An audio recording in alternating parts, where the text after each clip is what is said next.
महामुनिराज की जय, बोलो गुरुदेव की कृपा की जय, बोलो गुरुदेव के आशीष की जय, बोलो हम सब के भगवान की। सभी हाथ जोड़ेंगे और गुरु चरणों में नमन निवेदित करेंगे। नमोस्तु गुरुदेव, नमोस्तु गुरुदेव, नमोस्तु गुरुदेव। और इन आनंद के पलों को हम गुरुदेव के चरणों में समर्पित करें, उनसे प्रार्थना करें, हे गुरुदेव जिज्ञासा समाधान का यह महत्वपूर्ण कार्य आपके आशीष से प्रारंभ हो। नमोस्तु गुरुदेव, नमोस्तु। स्वाध्याय विलय ओम श्री कायोत्सर्ग करिएगा सभी।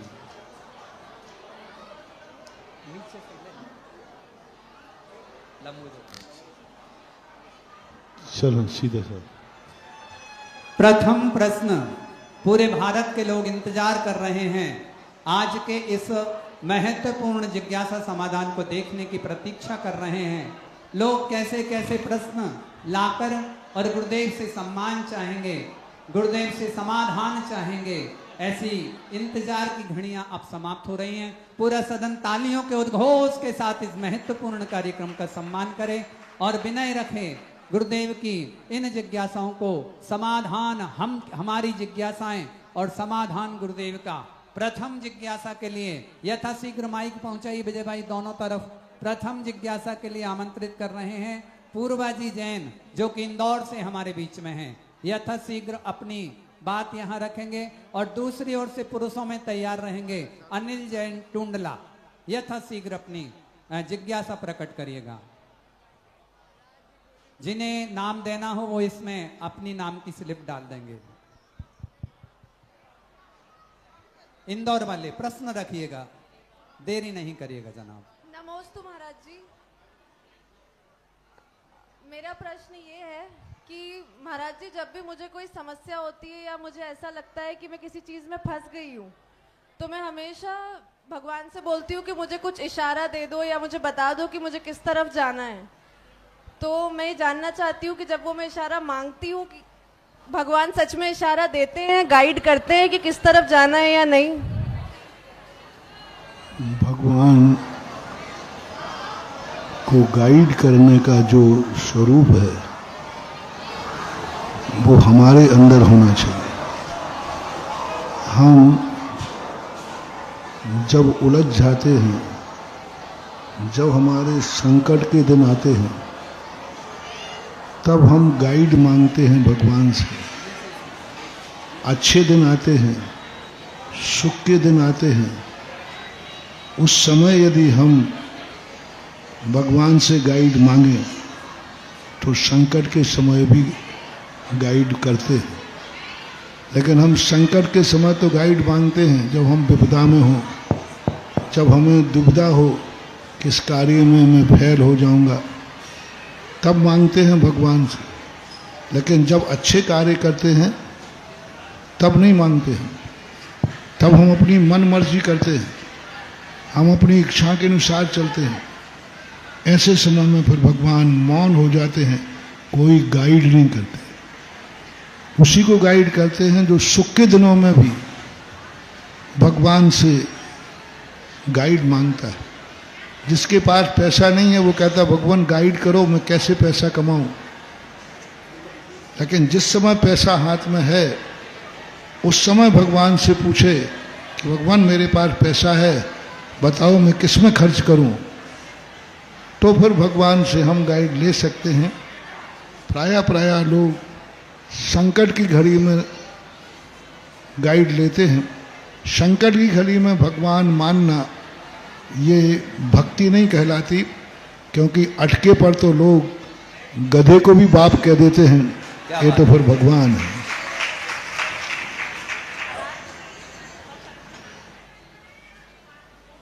नमोस्तु नमोस्तु। भक्तामर मंडल परिवार गांव मंदिर खड़े हो जाएं और अपने प्रश्न को आवाज दें। दूसरी ओर से श्रीमती प्रियंका जी जैन अमरोद, हमारे महामंत्री राकेश जी अमरोद की बहू रानी पूरे परिवार के साथ तैयार रहेंगे। भक्तामर मंडल तैयार, समय को व्यतीत नहीं करेंगे, एक भी पल ना व्यतीत करेंगे। गुरुदेव के चरणों में पूरे भक्तामर मंडल परिवार गांव मंदिर की ओर से त्रैवा नमोस्तु नमोस्तु नमोस्तु। हे गुरुवर, हमारी जिज्ञासा यह है कि हम विगत 10 वर्षों से गांव मंदिर जी में प्रतिदिन भक्तांबर का पाठ कर रहे हैं।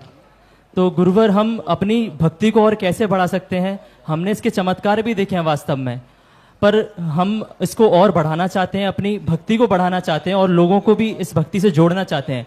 गुरुवर, हम गुरुवर हम लोगों को कैसे जोड़ सकते हैं अपनी भक्ति से, और ताकि लोक कल्याण भी हो सके और हम लोगों का भी कल्याण हो? नमोस्तु गुरुवर। किसी भी चीज को प्रभावित करने के लिए हमें अपने जीवन में उतारना पड़ेगा। हम भक्तांबर पढ़ने के बाद इतने विशुद्ध, इतने पवित्र हो जाएं कि लोग हमारी पवित्रता देख करके वो अपने बच्चे को भेजने का भाव कर लें। तो हमें अपने जीवन के विचार ही नहीं, आचार में भी अंतर आना चाहिए। भक्तांबर पंडल पढ़ने वालों का कोई ऐसा मीनो होना चाहिए, मोनो होना चाहिए कि भक्तांबर मंडल पाठ रहने वाला व्यक्ति कभी बाजार में यह कार्य करते हुए नहीं पाया जाए। भक्तांबर मंडल वाला व्यक्ति कभी बिना अभिषेक किए भोजन नहीं करता। भक्तांबर मंडल में रहने वाला व्यक्ति कभी गुटखा नहीं खाता। भक्तांबर मंडल में रहने वाला व्यक्ति रात में नहीं खाता। भक्तांबर मंडल में रहने वाला व्यक्ति कुछ एक ऐसा तुम्हारा संकेत हो जो दूर से देख कर कहें ये व्यक्ति लगता है भक्तांबर मंडल का विद्यार्थी है, अन्यथा ऐसा गुण आ नहीं सकता। हमारे यहाँ जब बच्चों को कोई महाराज जब हमारे शिविर में से लौट के जाता है तो जब बच्चों की चर्या देखते हैं तो वे पूछते हैं, लगता है कि तुम सुधा सागर के शिविर में जाते हो? जय हो। तो ये पहचान होना चाहिए। जैसे हमारे आचार्य जी की पहचान थी, उन्होंने कहा कि ये साधु, ये शिष्य विद्यासागर के हैं, हम कैसे पहचाने? सभी शिष्य एक से होते हैं। बोले कितने ही लोग आए जाएं, जिस संघ के साधु निरंतर अपनी पढ़ाई में लगे रहते हैं, समझ लेना वही आचार्य विद्यासागर का चेला है। जय जय गुरुदेव। तो एक ऐसे अपना एक संकेत बनना चाहिए जो पहचान हो जाए, दुनिया में कहीं भी जाए एक पहचान हो कि भक्तांबर मंडल वाले के। किसी ने कहा कि भाई आपका एक सदस्य दिल्ली में ऐसा कर रहा था, तो आप पूछ सकते हो क्या उसने ऐसा भी कहा है, ऐसा किया है? यदि किया है तो वो हमारा ही सदस्य होगा, अन्यथा हो नहीं सकता। तो एक ऐसी पहचान बनाने से प्रभावना होती है। नमोस्तु। गुरुदेव के चरणों में नमन करें, नमोस्तु निवेदित करें और महामंत्री परिवार की ओर से प्रियंका जी अमरौत खड़े हो जाएं। महामंत्री जी आप भी और आपका पूरा परिवार, अमरौत परिवार साथ में खड़ा हो जाए, जिन्होंने आज 511 कलश की राशि के माध्यम से प्रथम कलश रखने का सौभाग्य प्राप्त किया। एक बार तालियों की उद्घोषणा इस परिवार के लिए करिएगा। गुरुदेव के चरणों में बार बार नमोस्तु पूरे परिवार, अमरौत परिवार की तरफ से। महाराज जी, मेरी शंका ये है, समाधान कीजिए कि मैं और मेरा पूरा परिवार 5 साल से यही आशा लगाए बैठा था कि कब महाराज जी अशोकनगर आएंगे और हम उनका प्रथम कलश लेंगे। तो महाराज जी आज ये कार्य संपन्न हो पाया है, तो ऐसे कौन से पुण्य कर्म के उदय थे जो ये कार्य संपन्न हो पाया और हम उस चीज पर अडिग रहे कि चाहे जैसा भी हो हमें प्रथम कलश महाराज जी का लेना है। महाराज जी इस शंका का समाधान कीजिए। देखो, नमोस्तु। कर्म का योग कम होता है, भावनाओं का योग ज्यादा होता है। जय हो। भावना भाव नाशनी होती है। यदि हमारी भावना में दृढ़ता है तो प्रकृति को भी अपना रूप बदलना पड़ता है। आज प्रातःकाल ही हमने प्रवचन में कहा था, आज दोपहर में भी कहा था कि दुनिया में सब कुछ है, उसको हमने अनुकूल बनाना है। और अनुकूल कोई कर्म नहीं बनाता है। हमारे अंदर का जो जुनून है, हमारे अंदर की जो श्रद्धा है, वो श्रद्धा जब अडिग हो जाती है तो देवताओं के भी सिंहासन हिल जाते हैं। जब दृढ़ता बलवती होती है तो ब्रह्मांड की शक्तियां भी बदल जाती है। ऐसी ऐसी स्थितियां बन जाती हैं, यदि व्यक्ति की दृढ़ता है तो ये हमारी भावना और आप लोगों की दृढ़ता जो थी, उस दृढ़ता का परिणाम है कि एक दिन हमारी लगन है तो एक दिन हम सफल होंगे, और आज सफल हो गए। जय हो। नमोस्तु महापुण्य के उदय से अमरोत परिवार ने यह महासौभाग्य प्राप्त किया है। गुरुदेव के प्रवचनों को सच्चे मायने में आत्मसात करने का इस परिवार ने प्रयास किया है। एक बार तालियों की उद्घोषणा पुनः अमरोत परिवार के लिए करिएगा। और हमारे बीच में है सागर से प्रमोद जी बारदाना एवं श्रीमान मुकेश जी जैन, कढ़ाई वाले सागर वाले खड़े हों और बड़े आदर भाव से गुरुदेव के चरणों में नमन निवेदित करते हुए अपना प्रश्न रखें। और अगले क्रम पर तैयार रहें अमिता जी राजेश जैन, जो कि अशोक नगर के IAS हैं, उनका परिवार खड़े होकर अगला प्रश्न करें। परम पूज्य 108 निर्यापक श्रमण जगत पूज्य मुनि पुंगव सुधा सागर जी महामुनिराज के पावन पुनीत चरणों में त्रैवार नमोस्तु नमोस्तु नमोस्तु। परम पूज्य उल्लख श्री के चरणों में त्रैवार इच्छामी इच्छामी इच्छामी। भैया जी को वंदना। हे गुरुदेव, आपके आशीर्वाद से आज वर्णी भवन मोराजी, जिसकी स्थापना परम पूज्य 105 गणेश प्रसाद जी वर्णी जी के द्वारा स्थापित कराई गई थी, आवासीय विद्यालय के माध्यम से विद्यार्थियों के जीवन उन्नयन को सफल बनाने के उद्देश्य से इस संस्था को स्थापित किया गया था। लेकिन पिछले विगत कई वर्षों से संस्था में निरंतर गिरावट हो रही थी। लेकिन गुरुदेव, आपके आशीर्वाद से हम सभी लोगों ने अथक परिश्रम और मेहनत करके इस विद्यालय को पुनः जीवित कर रखा है। और आज हमारे इस नवीन सत्र में विद्यालय में 44 बच्चों का एडमिशन हो चुका है। उसमें से 4-5 बच्चे अभी घर चले गए हैं, उनके मम्मी पापा उनको मनाकर पुनः ले आएंगे। तो गुरुदेव, इसके साथ साथ हमारा एक और जिज्ञासा है, वर्णी जी का ज्ञान का क्षेत्र, आचार्य श्री की कर्मस्थली और कई मुनिराजों की जन्मस्थली और दीक्षा स्थली, ऐसे सागर नगर को कुछ दिनों से ऐसा कौन सा ग्रहण लग गया है जिस कारण से पूरे भारत देश में सागर की छवि का ग्राफ बहुत कम हो रहा है। तो गुरुदेव, हम लोग कौन सा विधान या अनुष्ठान करें जिससे कि पुनः सागर नगर की छवि पूरे भारत देश में पूर्व की भांति पुनः उठ सके। नमोस्तु गुरुदेव। पहली बात है, ग्रहण से डर क्यों रहे? ग्रहण कितना भी लग जाए, सूर्य के तेज को आज तक कोई कम नहीं कर पाया। तालियां बजाइए जनाब। ग्रहण कभी शाश्वत नहीं होता। कभी ग्रहण घंटे भर का, 2 घंटे का, आज तक कोई भी ग्रहण 5-6 घंटे से ज्यादा का कभी नहीं पड़ा। अमावस्या जैसी रात भी एक रात में निकल जाती है, दूसरे दिन चंद्रमा फिर अपनी कलाओं लेकर के चमकता रहता है। इसलिए ये ग्रहण लगने वालों को, खलनायकों के लिए कोई भी अनुष्ठान नहीं है, इनको शांत करने का कोई उपाय नहीं है। इनको तो इनके कर्म ही शांत करेंगे, क्योंकि देर है अंधेर में।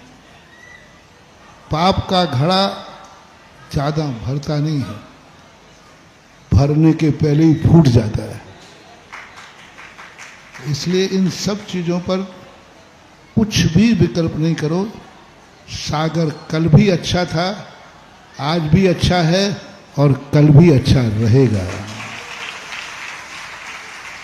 ये जो ग्रहण है ये इसलिए लग जाते हैं कि सागर वालों को नजर नहीं लग जाए, इसलिए वो डठूला लग जाता है। इसलिए कोई विकल्प नहीं, कोई नजर नहीं लगी, सब सागर अच्छा, सारी जनता अच्छा है। ग्रहण एक होता है, चंद्रमा अनेक होते हैं। ग्रहण थोड़े समय के लिए आता है, लेकिन सूर्य का प्रकाश सदा सदा देता रहता है। तो इसलिए इन सब चीजों में, और कितना चलता है, पिक्चर का अंत कैसे होता है। हीरो कितना भी संकट में रहे, लेकिन अंत में तो उसका आदर्श बन ही जाता है। और खलनायक कितना भी उबरा पाट करे, अंत में तो उसका विनाश होता ही है, नीतियां हैं। तो मेरा तो सिद्धांत यही है, खलनायकों से मत डरो। ये खलनायक पिक्चर को हिट करते हैं और हीरो की महिमा बढ़ाते हैं। जिसकी जिंदगी में खलनायक नहीं रहा वो दुनिया में अमर भी नहीं बन पाया। श्री राम के पीछे रावण नहीं होता, पारसनाथ के पीछे कमठ नहीं होता, तो इनको कौन पूछ रहा है? लेकिन इन लोगों ने इसलिए ग्रहण लगने से तेज बढ़ता है, घटता नहीं है।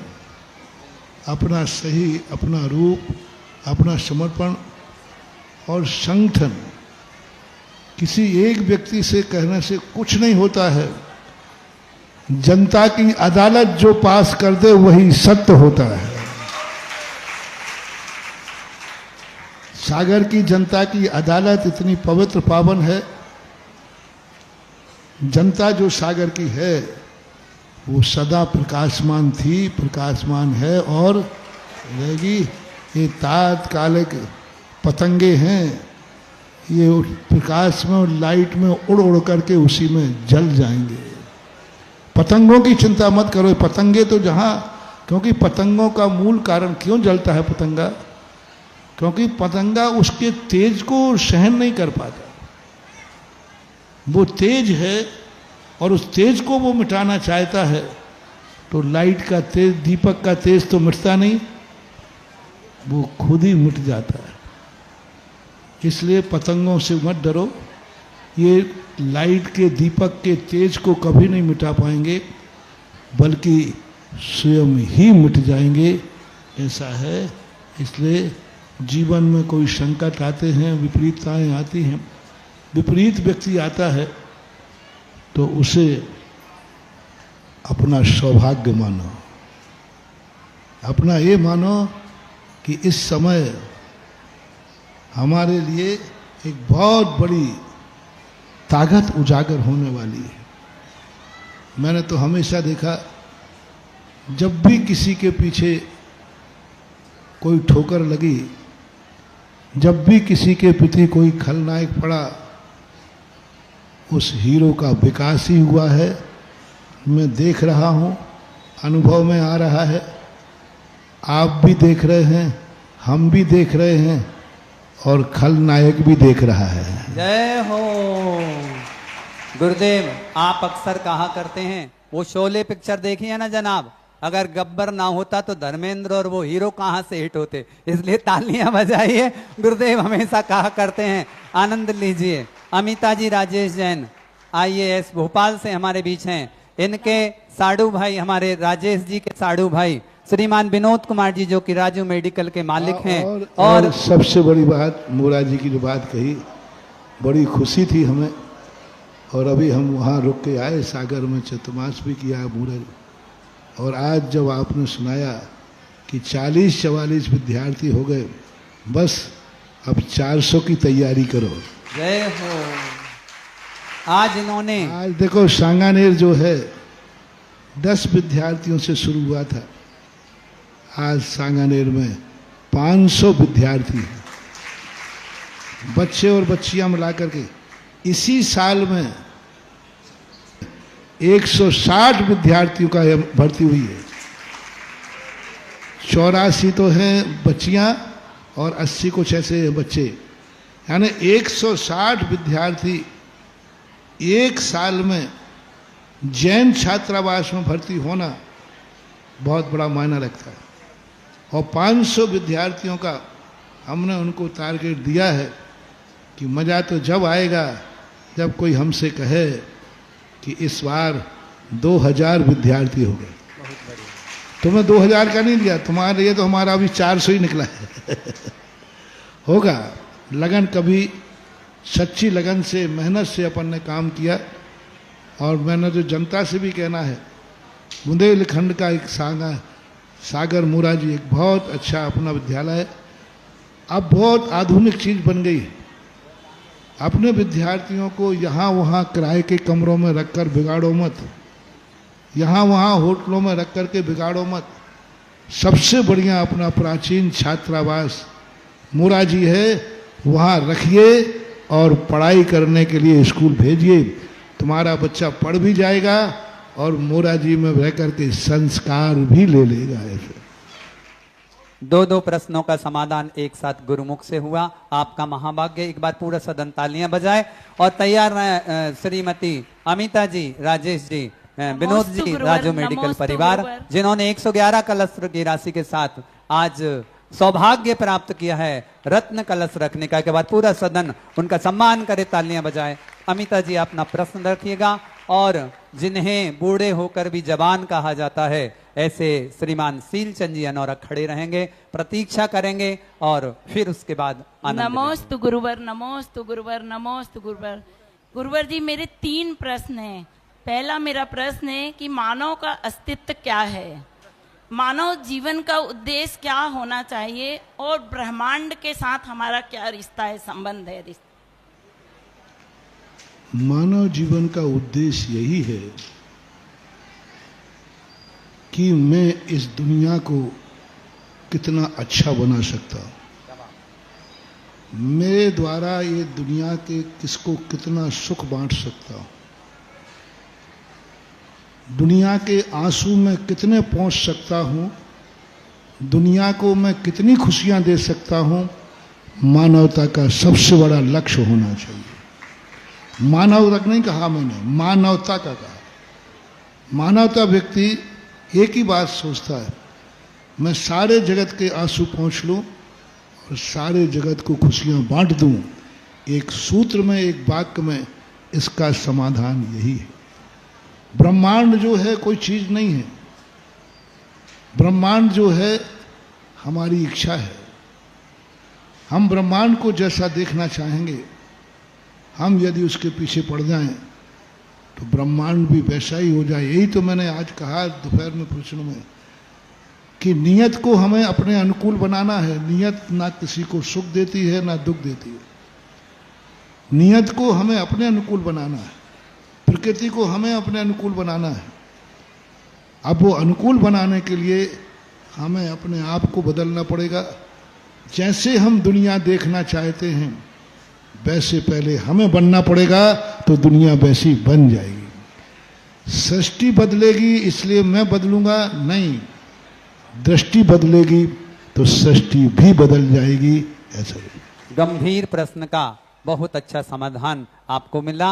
और दादा साहब सीलचंद जी अनौरा ललितपुर से हमारे बीच में हैं और अगले प्रश्न के लिए तैयार रहेंगे। इंजीनियर सतीश जी जैन सागर से जो हमारे बीच में, जब तक सतीश जी का अपना प्रश्न रखें तैयार रहेंगे।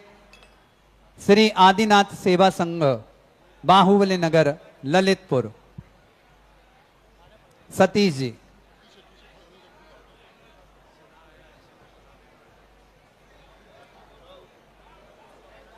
समय न गवाएं प्लीज, यथाशीघ्र प्रारंभ करेंगे। आप पूछें, आप पूछें।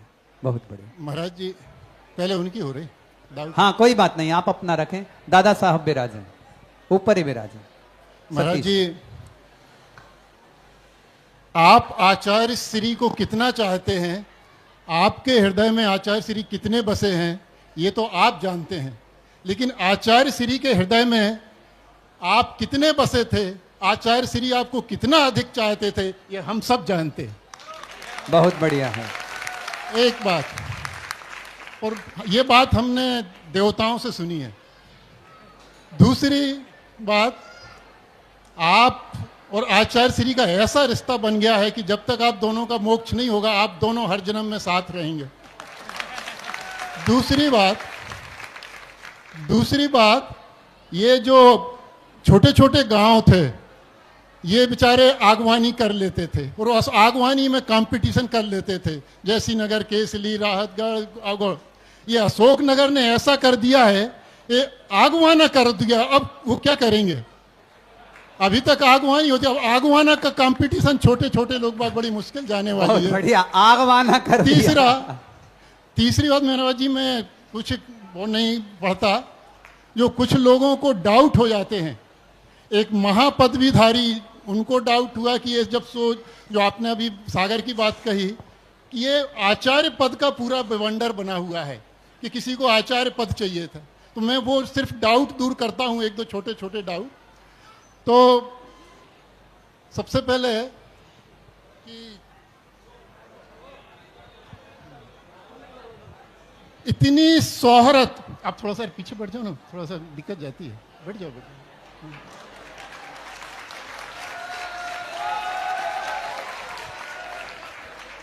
सुना है इतनी शोहरत की दौलत कमाता है वो, इतनी शोहरत की दौलत कमाता है।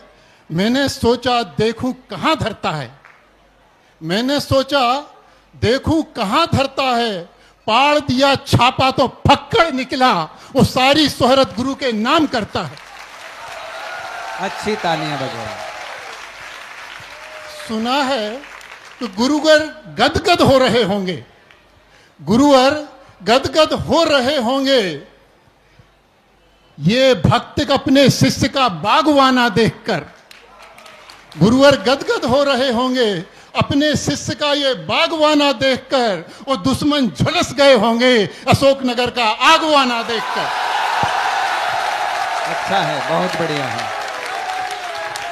जय बोलो गुरुदेव सागर जी महाराज की। आज गुरुवर नहीं है, ध्यान से सुनना, आज गुरुवर नहीं है, कल ये भी नहीं रहेंगे, एक दिन ये भी नहीं रहेंगे, पर पक्का है जहां भी आज गुरुवर हैं कल ये भी वहीं रहेंगे। क्योंकि ये मैंने क्यों कहा, क्योंकि सुधा सागर को गुरुवर ने अपने हृदय से ऐसा जोड़ रखा है, अपने विमान का एक हिस्सा अपने शिष्य को छोड़ रखा है।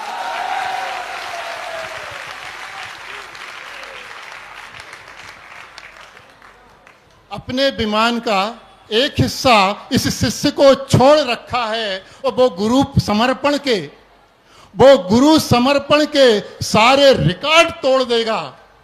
एकलव्य ने तो एक अंगूठा छोड़ा था, आज भी गुरुवर इशारा कर दे तो वो दुनिया छोड़ देगा। अच्छा है।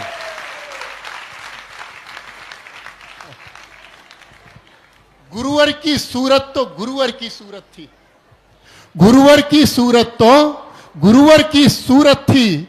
हर किसी की सूरत गुरुवर की सूरत नहीं होती, और जिसका कद पूज्य पाद के जैसा हो उसे किसी पद की जरूरत नहीं होती। जय हो। दुश्मनों की, सुना है कि दुश्मनों की बद्दुआएं ही उसे ऐसी फली, बस दुश्मनों की बद्दुआएं ही उसे ऐसी फली कि उसकी मुनि पदवी ही आसमानी हो गई, उसकी मुनि पदवी ही आसमानी हो गई, उसके सामने सारे पद बोने हो गए, जिसकी दुनिया दीवानी हो गई। अच्छा है। दुश्मन की बद्दुआ से ही वो इतना मशहूर हो गया, भक्तों के हृदय में जो जड़ा है वो कोहिनूर हो गया, जो जड़ा है वो कोहिनूर हो गया। और मात्र 10-20 को छोड़कर, वो भी आ जाएंगे। मात्र 10-20 को छोड़कर झूठ के इशारों पर नचा कौन है? मात्र 10-20 को छोड़कर झूठ के इशारों पर नचा कौन है? सारी दुनिया तो सच के सामने बैठी है, अब वहां बचा कौन है?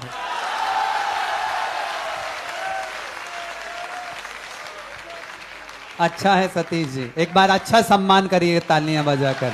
हृदय की बात कह रहे हैं, एक एक दिल के हृदय की बात है। सुना है उसकी बुंदेलखंड की यात्रा, ये कटनी से जो अभी हुई है, उसकी बुंदेलखंडी यात्रा दुश्मनों को धमक जैसी हो गई। उसकी बुंदेलखंडी यात्रा दुश्मनों को धमक जैसी हो गई, और ऊपर से हर आगवानी जले पर नमक जैसी हो गई। वो सुना है, वो जब जान हथेली पर रखता है, वो जब जान हथेली पर रखता है, तपस्या दांव पर लगाता है, तब सांगानेर की गुफा में यक्ष उसको रास्ता बताता है। तुम्हें किसने रोका है? किसी को किसने रोका है? जूम पर नहीं, सामने आओ, जान हथेली पर रखो, तपस्या दांव पे लगाओ, सबके लिए गुफा खुली है, गुफा में जाओ। भक्तों को बहुत आजमाते हो, एक बार खुद को भी आजमाओ। वो अपने भक्तों की भूत प्रेत बाधाएं, वो अपने भक्तों की भूत प्रेत बाधाएं हर के बैठा है। झांकना उसके कमंडल में सैकड़ों भूत भर के बैठा है। जय बोलो गुरुदेव सुधासागर महामुनिराज जी की। एक बार पूरा सदन और जोर से तालियां बजाइए। बहुत बढ़िया, बहुत बढ़िया है, बहुत बढ़िया, बहुत बढ़िया है, बहुत बढ़िया है। सुना है इस कदर बढ़ रही है उसकी हस्ती से, इस कदर बढ़ रही उसकी हस्ती से चकराने लगे हैं लोग। इस कदर बढ़ रही उसकी हस्ती से चकराने लगे हैं लोग। अब उसको छोड़ के उसकी प्रशस्ति से टकराने लगे हैं लोग। अब उसको छोड़कर उसकी प्रशस्ति से टकराने लगे हैं लोग। और अभी तो ये फर्स्ट राउंड के रुझान हैं, अभी से घबराने लगे हैं लोग। आगे और रुझान आएंगे। बहुत बढ़िया। सुना है जिसने रंज से खूब पाल रखी है उससे, जिसने रंज से खूब पाल रखी है उससे ये रंज से संभाल के रखना तुम्हारे काम आएंगी। एक दिन मिलान करना पड़ेगा तुमको, जब ये रंज से तुम्हारे नाम आएंगी। महाराज जी अब जिज्ञासा पूछ लें। अच्छा, अभी तक क्या चल रहा था इंजीनियर साहब? हमें तो ये आपकी सब जिज्ञासाएं लग रही थी। पूरा सदन तालियां बजाइए और जिज्ञासा रखिएगा। आपने जिज्ञासा तो दूसरी थी, लेकिन आप दूसरी पूछ रहे हैं कि आप ही कहते हैं कि 33 नंबर गुरु कृपा जो है वो अच्छी नहीं मानी जाती। गुरु कृपांक जो होता है, जो अपनी मेहनत से पूरे अंक लेके पास होता है, वो अच्छा माना जाता है। ये अशोकनगर वाले 33 नंबर लेके अपनी पुरुषार्थ से, अपनी दम से पास हुए हैं। आपकी इसमें बिल्कुल भी कृपा नहीं है। 1 नंबर का भी गुरु कृपांक आपने नहीं दिया। आपने इन्हें 33 तक घसीटा, 32 पे, 30 पे, 31 पे 2-3 नंबर का कृपांक नहीं दिया। जब ये 33 पे आ गए तब तुरंत आप इधर आ गए। बहुत बढ़िया। आपने सागर वालों को जनरल प्रमोशन दे दिया पूरे 33 नंबर का। और ये विजय धुर्रा इनकी पार्टी महाराज जी, जब सागर में चतुर्मास हुआ था तो सागर वाले जितना उत्साह दिखाते थे, उससे ज्यादा उत्साह ये अशोकनगर वाले बिना चतुर्मास के सागर में दिखाते थे।